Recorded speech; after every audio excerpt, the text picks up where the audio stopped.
اعوذ باللہ من الشیطان الرجیم بسم اللہ الرحمن الرحیم جزا اللہ عنا سیدنا محمد صلی اللہ تعالی علیہ وآلہ وسلم ما هو اہلہ۔ السلام علیکم ورحمۃ اللہ تعالی وبرکاتہ۔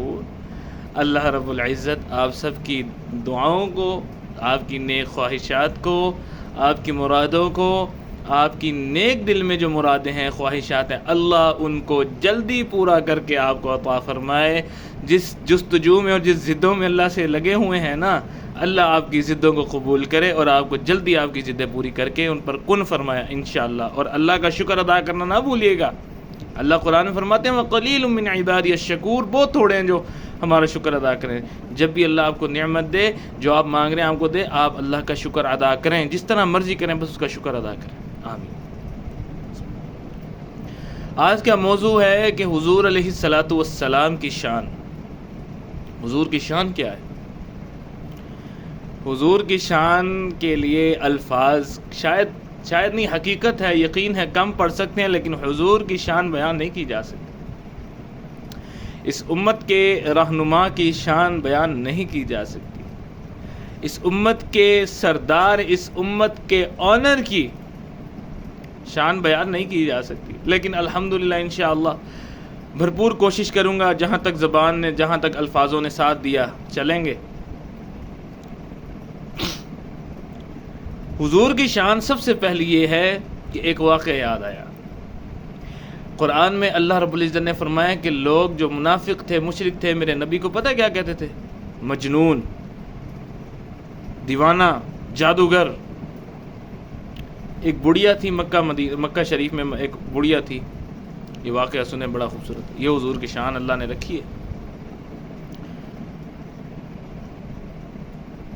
وہ بڑھیا کو خبر ہوئی کہ مکے میں ایک شخص ایسا ہے جو جادوگر ہے، اور وہ جس کو جادو کرتا ہے، اس کا وہ جس کو دیکھتا بھی ہے یا جو کوئی اس کو دیکھتا ہے، اس کا جادو اس پر چل جاتا ہے۔ بڑھیا نے ساز و سامان اٹھایا اور اپنا نکل پڑی۔ تو رستے میں کیا پتا تھا اس بڑھیا کو کہ جس محبوب کی تو تلاش میں نکل رہی ہے، جس اللہ نے تجھے جس محبوب کی تلاش میں لگایا، وہی تیرا سامان اٹھا کے چھوڑ کے آئے گا۔ ایک بڑے خوبصورت نوجوان کڑیل، اللہ رب العزت کا نبی حضور علیہ الصلاۃ والسلام، حضور پر جانو فدائیں قربان ہو، یقین جانے اللہ رب العزت ایسے قلوب عطا فرمائے۔ تو فرمایا کہ اماں کہاں جا رہی ہو؟ کہا مکے میں جادوگر آ گئے، اس سے بچنے کے لیے مکے کی حدود سے نکل رہی ہوں۔ کہا اماں آؤ مجھے دو، میں سامان تمہارا چھوڑا تو۔ میں نے کہا ٹھیک ہے، اس سے بڑی بہترین بات کیا ہو سکتی ہے؟ تو اماں نے حضور علیہ الصلوۃ، اس کو کیا پتا تھا کہ یار یہ اللہ کا نبی ہے۔ یاد رکھیں اللہ کے نبی کی صفت یہ ہے کہ جو پتھروں کو کلمہ، جو پتھر جس کے ہاتھ میں، ابو جہل کے ہاتھ میں پتھر تھے، وہ مجبور اللہ نے کر دیا کہ میرے نبی کی تعریف کرو، میرے نبی کا کلمہ پڑھو۔ تو اس بڑھیا کو نہیں پتا تھا کہ تیری ٹانگ کہاں پھنسی ہے۔ اس بڑھیا کو نہیں پتا تھا کہ تیرا نیکی کا جو کوئی بھی، یاد رکھیں جب بھی کوئی کافر نیکی کرے نا، تو اول تو اس کی نیکی کاؤنٹ نہیں ہوتی جب تک وہ دین اسلام میں داخل نہ ہو، اور اگر وہ کوئی نیکی کر لے تو ہو سکتا ہے، علماء نے لکھا کہ یہی نیکی اس کا دین کے لانے کا سبب بن سکتی ہے۔ ہو سکتا ہے اس بڑھیا نے کوئی نیکی کبھی کی ہو۔ تو وہ جب مکے کی حدود سے نکل گئی، اس نے حضور علیہ الصلوۃ والسلام کو فرمایا بس کر بیٹا، ادھر رکھ دے سامان۔ حضور علیہ الصلوۃ والسلام مڑ گئے پیچھے جانے کے لیے۔ فرمایا ادھر آ، جہاں میں کہوں گی کہ مکے میں جادوگر آ گیا ہے، وہاں میں یہ بھی تو کہوں گی نا کہ مکے میں ایک بڑا خوبصورت لڑکا، نوجوان، اس نے میری مدد فرمائی۔ بیٹا تیرا نام کیا ہے؟ اس بڑھیا کو پتا تھا اتنا کہ محمد نامی شخص ہے، وہ جادوگر ہے، وہ جس کو دیکھتا ہے وہ اگلا اس کا ہو کے رہ جاتا۔ یہ شان ہے حضور علیہ الصلوۃ والسلام کی، اللہ نے عطا کی۔ تو حضور علیہ الصلوۃ والسلام نے فرمایا کہ اماں میں محمد ہے میرا نام۔ کہا وہی جادوگر ہے تو؟ وہی جادوگر ہے جس کے بارے میں لوگ کہتے ہیں کہ تو جس کو دیکھتے یا جو کچھ دیکھتے دیوانہ ہو جاتا ہے۔ تو فرمایا بڑھیا نے کہ اے محمد، اب تیرا جادو مجھ پر بھی چل گیا۔ اللہ، اب تیرا جادو مجھ پر بھی چل گیا، اب میں تیری ہو گئی، اب میں تیری ہو گئی۔ عام بات نہیں ہے۔ حضور کی شان تو یہ ہے۔ اب حضور کا اخلاق بھی دیکھیں، جہاں شایان شان اللہ نے عطا فرمائی وہاں پہ اخلاق کا بھی. اچھا ایک بات یاد رکھیں، ایک ہوتا ہے اخلاق زیر کے ساتھ، اس کا معنی ہوتا ہے بوسیدہ چیز، اور ایک ہوتا ہے اخلاق زبر کے ساتھ، اس کا معنی ہوتا ہے آپ کی اخلاق، تربیت یا معاملہ جو آپ کے پیش نظر ہے، جب معاملات ہیں یا آپ کا کردار. تو ہم بعض اوقات یہ غلط فہمی میں بول جاتے ہیں کہ حضور کا اخلاق بڑا اچھا تھا. تو حضور علیہ الصلوۃ والسلام بدبوؤں سے بھی پاک تھے. یاد رکھیں جس طرح وہ خواہشات سے پاک تھے، اللہ رب العزت نے ہر چیز کی خواہش ان کی جو تھی، اب آپ اندازہ لگائیں بادشاہیت میں فقیری کی زندگی گزاری ہے، بادشاہیت میں فقیری کی زندگی گزاری کوئی عام نہیں بات یہ. تو یاد رکھیں کہ اخلاق لفظ ہوتا ہے اخلاق، ہمیں دین سے تھوڑی سی دوری ہے، دین سے خیر تھوڑی نہیں بہت زیادہ دوری ہے، جس کی وجہ سے ہمیں آتا جاتا کچھ نہیں، صفا ہے ہمارا. حضور کی شان بھی یہ بھی تھی کہ مدینہ مسجد میں مسجد نبوی صلی اللہ علیہ وآلہ وسلم میں تشریف فرما ہے، اصحاب کی محفل لگی ہوئی ہے. تو حضور علیہ الصلوۃ والسلام کے پاس ایک شخص آتا ہے، وہ فرماتے یا رسول اللہ یہ انگور آپ نوش فرما لیں. حضور علیہ الصلوۃ والسلام نے فرمایا کہ ٹھیک ہے. اب صحابہ کی محفل لگی ہوئی ہے، صحابہ رضی اللہ تعالی عنہ دیکھتے ہیں، ایک اٹھایا کھا لیا، ایک اٹھایا کھا لیا، ایک اٹھایا کھا لیا، حتیٰ کہ سارے کھا گئے حضور علیہ الصلوۃ والسلام. وہ بندہ بڑا خوش ہوا، حضور آپ نے میرا تحفہ قبول کیا، حضور بڑی مہربانی، بڑا شکریہ، یہ وہ فلاں کر کے وہ خیر چلا گیا. اب حضور علیہ الصلوۃ والسلام کے جو یار تھے، اللہ نے چنے تھے نا، جس طرح اللہ نے اپنا حبیب چنا ہے. اب میں آپ کو حبیب اور خلیل کے بارے میں بھی فرق بتاؤں گا انشاءاللہ. تو اسی طرح اللہ نے ان کے یار بھی تو چنے ہوں گے نا، یار بھی تو چنے ہیں نا. تو صحابہ رضی اللہ تعالیٰ عنہ نے خیر جرت کر کے سوال کر لیا کہ یا رسول اللہ آپ نے آج تک کوئی چیز ایسی نہیں ہے جو ہمارے بغیر کھائی ہو. آپ انگور کھا رہے، ایک کھایا ہم نے آپ کو دیکھا، دوسرا کھایا ہم ایک دوسرے کو دیکھ رہے، تیسرا کھایا ہم ایک دوسرے کو دیکھ رہے کہ حضور شاید ابھی پوچھیں گے.